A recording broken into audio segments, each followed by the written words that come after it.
ஓம் வசுதேவசுதம் தேவம் கம்சசாணூரமர்தனம் தேவகீ பரமானந்தம் கிருஷ்ணம் வந்தே ஜகத்குரும் மூகம் கரோதி வாசாலம் பங்கும் லங்கயதே கிரிம் யத்கிருபா தமகம் வந்தே பரமானந்த மாதவம்.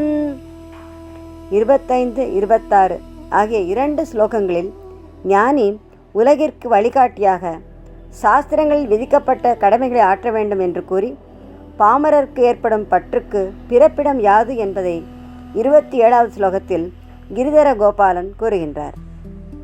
பிரகிருதே கிரியமாணானி குணை கர்மாணி சர்வஷः அகங்கார விமூடாத்மா கர்த்தாஹமிதி மன்யதே.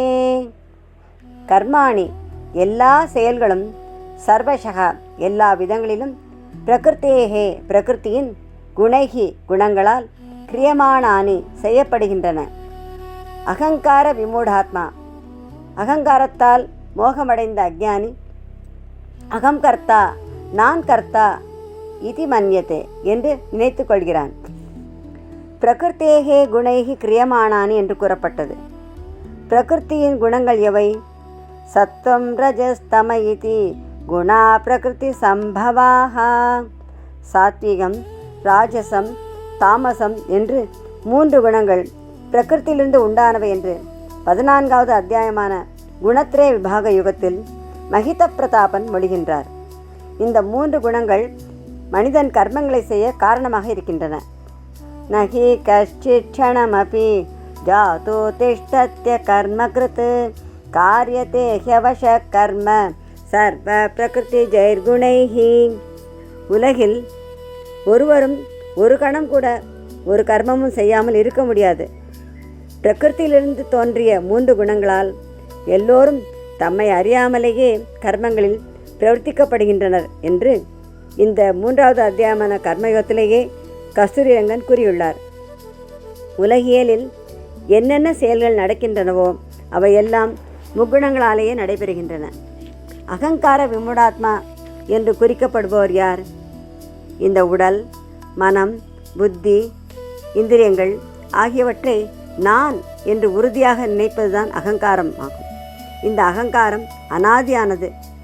நான் என உடலைத்தானே நம்பினேன் அநேக ஜன்மம் என்று குருவிடம் சீடன் சொன்னது கைவல்ய நவதத்தில் கூறப்பட்டுள்ளது. இந்த அனாதியான அகங்காரத்தால் மனித மனம் மிகவும் மோகத்தை அடைகிறது. அதனால் விவேக சக்தி குறைகிறது. ஆத்மா எது, அனாத்மா எது என்று வேறு பிரித்து பார்க்க தெரிவதில்லை. அனாத்மாவான அழியக்கூடிய உடல் நான் அல்ல, அழியாத ஆத்மாவே நான் என்று உணர்வதில்லை. இந்த அறியாமையினால் உடலையே நான் என்று அபிமானிக்கிறான்.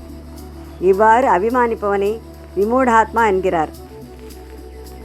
அஞ்ஞானியை ஆன்றோர்களும் மூடாத்மா, மூடமதி என்றெல்லாம் பழிக்கிறார்கள். இந்த விமூடாத்மா எந்த செயலை செய்தாலும் நான் செய்கிறேன் என்று அபிமானிக்கிறான். நானே இந்த உடல் என்று அபிமானித்து நான் பார்க்கிறேன், நான் கேட்கிறேன், நான் உண்கிறேன், நான் பேசுகிறேன் என்று இந்திரியங்களையெல்லாம் நான் நான் என்று கருதி விவகரிக்கிறான். யான் எனதென்னும் செருக்கற்பான் வானோர்க்கு உயர்ந்த உலகம் புகும் என்று நான் எனும் அகங்காரத்தை விட வேண்டுமென்று வள்ளுவரும் விளம்பியுள்ளார். எனவே எந்த செயலை செய்தாலும் நான் கர்த்தா என்று எண்ணக்கூடாது. நான் உண்மையில் எதையும் செய்வதில்லை. பிரகிருத்தியின் குணங்கள்தான் என் உடலையும் உறுப்புகளையும் இயக்குகின்றன என்பதை உணர வேண்டும். குணங்களும் தாமாக இயங்குவதில்லை. ஆத்ம சைத்தியம்தான் குணங்களை இயக்குகிறது. அகங்கார விமூடாத்மா எவ்வாறு அழிகிறான் என்று பார்ப்போம். அழகிய சிலைகளை வடிக்கும் சிற்பி அந்நாட்டு அரசனின் ஆணைப்படி அவருடைய உருவத்தை சிலையாக வடித்தான். அந்த சிலையை பார்த்த சிற்பியின் மகன், தந்தையே, எதற்காக அரசருடைய சிலையை செய்தீர்கள் என்று கேட்டான். அரசர்கள் இறந்த பின்னும் அவளுடைய கீர்த்தியை, பராக்கிரமத்தை உணர்த்தும் நினைவு சின்னமாக இருக்க வேண்டும் என்பதற்காக அரசர்களுடைய சிலைகள் உருவாக்கப்படுகின்றன என்று சிற்பி தன் மகனிடம் கூறியதும், தந்தையே, அப்படியானால் உங்கள் உருவத்தை சிலையாக வடித்தாலும் உங்களுடைய நினைவு சின்னமாக இருக்கும் அல்லவா என்று அவன் கூறினான். தன் மகன் இவ்வாறு கூறியதும், இது நல்ல யோசனை என்று கருதிய சிற்பி உடனே ஸ்ரத்தையுடன் தன்னை போன்ற ஒரு அழகான சிலையை உருவாக்கினான். சிலை மிகவும் தத்ரூபமாக அமைந்ததை பார்த்து வெவ்வேறு கோணங்களில் தன்னை போன்று 9 சிலைகளை வடித்தான். ஒரு நாள் வரிசையாக உள்ள அந்த 9 சிலைகளோடு தானும் ஒரு சிலை போல் அசையாது நின்ற சிற்பி, இப்பொழுது யார் இங்கு வந்தாலும் நானே பல்வேறு தோற்றங்களில் இருப்பதாக நினைப்பார்கள். அவர்களால் சிற்பியார் சிலை எது என்று அறிய முடியாது. எமனே வந்தாலும் என்னை கண்டுகொள்ள முடியாது என்றெல்லாம் எண்ணிக்கொண்டு தன்னுடைய அழகிய படைப்பினால் ஆணவத்தோடு நின்றான். அப்போது உண்மையிலேயே அவனுடைய உயிரை கவர்ந்து செல்ல யமதூதர்கள் வந்துவிட்டனர். சிலைகளுக்கிடையில் நின்ற சிற்பியை அடையாளம் கண்டுகொள்ள முடியாததால் யம தர்மராஜனிடம் சென்று சிற்பியின் உயிரை கவர்ந்து வர முடியாத காரணத்தை தெரிவித்தார்கள். உடனே யமதர்மராஜா நேரில் சிற்பியின் இல்லத்திற்கு வந்தார்.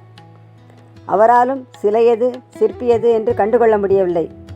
என்ன செய்வதென்று ஒரு கணம் திகைத்தார். தர்மஸ்வரூபியான யமதர்மராஜர் மனிதர்களின் இயல்பை நன்கு உணர்ந்தவர். எனவே இந்த 2வது சிலையில் குற்றம் காணப்படுகிறது என்று சிற்பியின் காதில் விழும்படி உரைத்தார். தான் மிக நேர்த்தியாக ஸ்ரத்தையுடன் வடித்த சிலையில் குற்றம் இருக்கிறது என்று கூறியதை கேட்டதும், நான் செய்த சிலையில் குற்றம் இருப்பதாக யார் கூறுவது? என்ன குற்றம் இருக்கிறது என்று அகம்பாவத்துடன் சிற்பி கேட்டான். நுணலும் தன் வாயால் கெடும் என்பது போல் சிற்பியின் ஆணவ வார்த்தைகளை கேட்டதும் யமனும் அவனை கண்டுகொண்டான், உயிரை கொண்டு சென்றான். எனவே அகங்காரத்தால் அழிவு நிச்சயம் என்பதை உணர்ந்து அகர்த்திருத்துவ புத்தியுடன் செயலாற்ற வேண்டும். பிரகிருத்தே கிரியமாணானி குணை கர்மாணி சர்வஷः அகங்கார விமூடாத்மா கர்த்தாகமிதி மன்யதே. அகங்கார விமூடாத்மாவை பற்றி உரைத்த உலகமுண்ட பெருவாயன் இந்த 28வது ஸ்லோகத்தில் தத்துவஞானியின் நிலையை வர்ணிக்கிறார். தத்வவித்து மகாபாகோ குணகர்ம விபாகயோஹோ குணா குணேஷு வர்த்தந்த இதி மத்வா ந சஜ்ஜதே. ஆனால் மகாபாகோ நீண்ட புஜங்களை உடைய அர்ஜுனா, குணகர்ம விபாகயோகோ குணங்களின் பிரிவு கர்மங்களின் பிரிவு ஆகியவற்றின் தத்துவவித்து தத்துவமறிந்த ஞானயோகி குணாக குணங்கள் அனைத்தும் குணேஷு குணங்களில் வர்த்தந்தே செயல்படுகின்றன இது என்று மத்வா அறிந்து கொண்டு ந சஜ்ஜதே அவற்றில் பற்றுக்கொள்ளாமல் இருக்கிறான். 27வது ஸ்லோகத்தில் சொல்லப்பட்ட அக்ஞானியின் நிலையிலிருந்து தத்துவஞானியின் நிலை மிகவும் வித்தியாசமானது என்பதை சுட்டிக்காட்ட தூ என்ற பதம் சொல்லப்பட்டது. குணகர்ம விபாகம் என்பது யாது? சத்துவம், ரஜஸ், தமஸ் என்ற முக்குணங்களின் விளைவுகளாக செயல்கள் நிகழ்கின்றன என்று இதற்கு முந்தைய ஸ்லோகத்தில் சங்கு சக்கர பீதாம்பரதாரி சாற்றியுள்ளார். சத்துவகுணத்தினால் தெய்வ காரியங்களிலும் பல்வேறு நற்செயல்களிலும் ஈடுபடுகிறான். ரஜோகுணத்தினால் காமாதி குணங்களுக்கு ஆட்பட்டு பிரவர்த்திக்கிறான். தமோகுணத்தினாலோ எந்த செயலும் செய்யாமல் சோம்பேறியாக இருக்கிறான். இவ்வாறு முக்குணங்களின் விபாகத்தால் ஏற்படும் வெவ்வேறான செயல்களின் பாகுபாடு 14வது அத்தியாயமான குணத்திரய விபாகத்தில் குடக்கூத்தனால் கூறப்பட்டது. குணாக குணேஷு வர்த்தந்தே என்று கூறப்பட்டது. குணங்களின் பாகுபாடுகளையும் கர்மங்களின் பாகுபாடுகளையும் நன்கு உணர்ந்த தத்துவஞானி மனம், புத்தி, புலன்கள், உடல் ஆகியவற்றால் ஏற்படுகின்ற ஒவ்வொரு செயலிலும் பிரகிருத்திலிருந்து உண்டான மனம், புத்தி, புலன்கள் ஆகியவை தத்தம் விஷயங்களில் இயங்குகின்றன, எனக்கு இவற்றுடன் எந்த சம்பந்தமும் இல்லை என்று உணர்ந்திருப்பார். நைவ கிஞ்சித் கரோமீதி யுக்தோ மன்யேத தத்வவித் பஷ்யன் ஸ்ருண்வன் ஸ்பிருஷன் ஜிக்ரன் அஷ்ணன் கச்சன் ஸ்வபன் ஸ்வசன் பிரலபன் விஸ்ருஜன் கிருண்ணன் உன்மிஷன் நிமிஷன்னபி இந்திரியாணி இந்திரியார்த்தேஷு வர்த்தந்த இதி தாரயன். தத்துவஞானி பார்த்தாலும் கேட்டாலும் தொட்டாலும் முகர்ந்தாலும் உணவு உண்டாலும் நடந்து சென்றாலும் உறங்கினாலும் மூச்சு விட்டாலும் பேசினாலும் விட்டாலும் பற்றி கொண்டாலும் கண் விழித்தாலும் கண் மூடினாலும் எல்லா இந்திரியங்களும் இந்திரிய விஷயங்களில் செயல்படுகின்றன என்று உறுதி கொண்டு நான் ஒன்றையும் செய்கிறேன் இல்லை என்ற திட நிச்சயமுடையவராக இருப்பார் என்று 5வது அத்தியாயமான கர்ம சந்நியாச யுகத்தில் கல்யாண குண சம்பன்னன் கூறியுள்ளார். தத்துவஞானி எந்த கர்மத்திலும் பற்றுதலோ அதன் பயனில் விருப்பமோ கொள்ள மாட்டார். தத்துவவித்து மகாபாஹோ குணகர்ம விபாகயோஹோ குணா குணேஷு வர்த்தந்த இதி மத்வா ந சஜ்ஜதே.